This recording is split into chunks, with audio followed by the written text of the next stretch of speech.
E aí, meu aluno, e aí, minha aluna, seja muito bem-vindo e muito bem-vinda a mais um vídeo de exercício resolvido aqui do canal.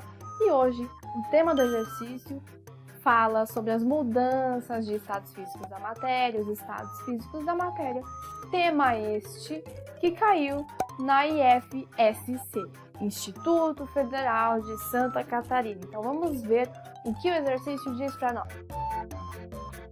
Bom, antes de começar a ler definitivamente o exercício, eu preciso pedir para você que, se você ainda não viu a aula teórica sobre esse assunto, ela já está disponibilizada aqui do canal e será indicada aqui em cima no card e aqui na descrição do vídeo. E aí você escolhe, em qual link que você deseja clicar. Mas é muito importante que você assista essas aulas porque elas são base para a resolução deste exercício. Então, o que o exercício diz para nós? Assinale no cartão resposta o número correspondente à proposição correta ou a soma das proposições corretas. Essa prova dessa universidade, dessa instituição, ela pede para você assinalar as alternativas certas e somá-las, e a soma será a resposta do seu exercício. Então, esse tipo de questão ele é muito mais chatinho, porque se você errar na soma, se você somar uma proposição, uma afirmação que está errada, você já erra o exercício, mesmo tendo acertado as outras, né? Então, tem que prestar muita atenção aí em cada afirmativa. Mas antes a gente deu uma imagem, né? Então, você tem que analisar a imagem. Então, analisando aí a imagem A, você tem aí várias bolinhas bem juntinhas, bem organizadas. Essa estrutura é a estrutura da matéria no estado sólido, em que você tem aí um baixo grau de agitação das partículas. A estrutura B, você tem um maior espaçamento entre as bolinhas lá, que são os átomos, as moléculas, consegue perceber? Inclusive, a gente mostra as setinhas ali, né, indicando os espaços vazios ali entre as moléculas, entre as partículas, né? Essa estrutura, ela indica a estrutura da matéria no estado líquido. E a imagem C, ela indica para você a matéria no estado gasoso. Perceba que você tem as partículas bem mais afastadas, vai indicar para você aí um movimento desordenado, e essas setas indicam que elas estão se movimentando e que elas vão poder se colidir com muito mais facilidade. Então, a partir disso, eu acho que a gente já consegue analisar aí as afirmativas dessa questão. Afirmativa 1. Em todos os três estados da matéria, o movimento de oscilação das partículas que a constituem torna-se mais vigoroso com a redução da temperatura. Essa afirmativa está errada, por quê? Porque nós temos, o que ocorre, né, é o contrário.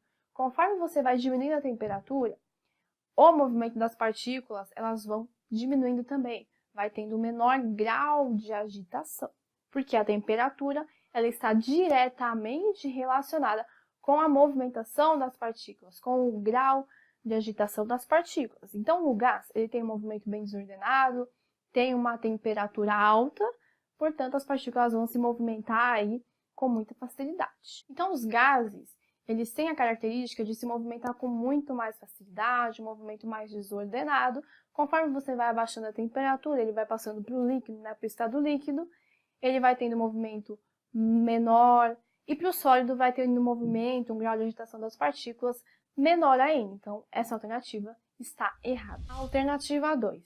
Em um sólido, como o gelo ou o cobre, as partículas têm um empacotamento apertado e não realizam nenhum tipo de movimento. Essa afirmativa está errada. Primeiro, que tem uma parte certa e tem uma parte errada, né? O certo é que o gelo e o cobre, eles têm sim uma estrutura mais empacotada, mais juntinha, uma estrutura cristalina, mais organizada. Porém, essa estrutura, mesmo estando no estado sólido, eles têm movimentação das partículas. É só você lembrar lá do famoso zero absoluto, da temperatura lá em Kelvin, que indica o zero absoluto. O que é o zero absoluto? É o estado, né, a temperatura, em que não haverá movimentação das partículas, por isso que é o zero absoluto, não tem movimentação.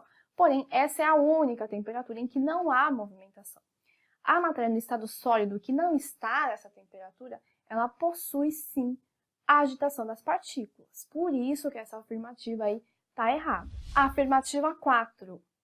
Os casos A, B e C representam os estados sólido, líquido e gasoso, respectivamente. Então, essa afirmativa está certa, né? Eu falei para você justamente isso no começo do vídeo, né? Quando eu expliquei aí sobre as imagens. Então, a afirmativa 4 está correta. Afirmativa 8. As partículas que compõem o ar, principalmente nitrogênio e oxigênio, movem-se quase completamente livres e estão em constante movimento aleatório. Afirmativa correta. Não tenho nem o que comentar sobre essa afirmativa, porque ela está certinha. Tenha essa afirmativa como base quando se trata dos gases, tá? Do movimento dos gases da matéria no estado gasoso. Afirmativa 16. Um líquido, como a água ou o cobre fundido, é uma forma fluida da matéria e ocupa todo o recipiente que o contém. A afirmativa 16 também está errada. Por qual motivo? Tanto a água líquida como o cobre fundido, os dois são fluidos. Os líquidos são fluidos, os gases são fluidos.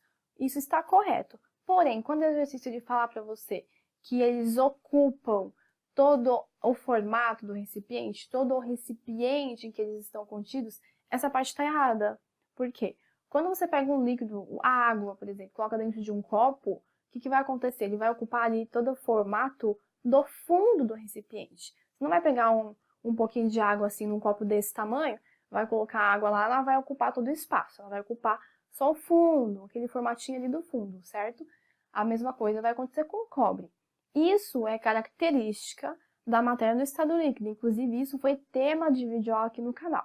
Será indicado para você no card aqui em cima. Os gases são o tipo de matéria que ocupam todo o volume do recipiente. Então, não importa o tamanho do recipiente e não importa a quantidade de gás que você coloque dentro dele, ele vai tender a se espalhar por todo o volume, justamente por esse grau de movimentação, grau de agitação das partículas.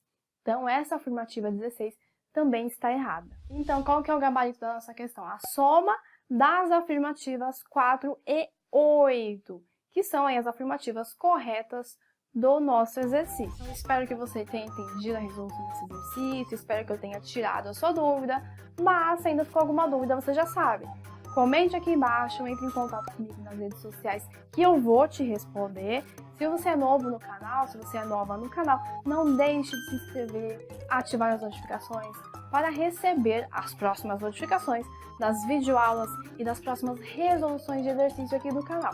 Não se esqueça de compartilhar este conhecimento, este exercício com seus amigos e não deixe de curtir o vídeo se ele foi útil para você. Muito obrigada pela sua atenção e até o próximo vídeo.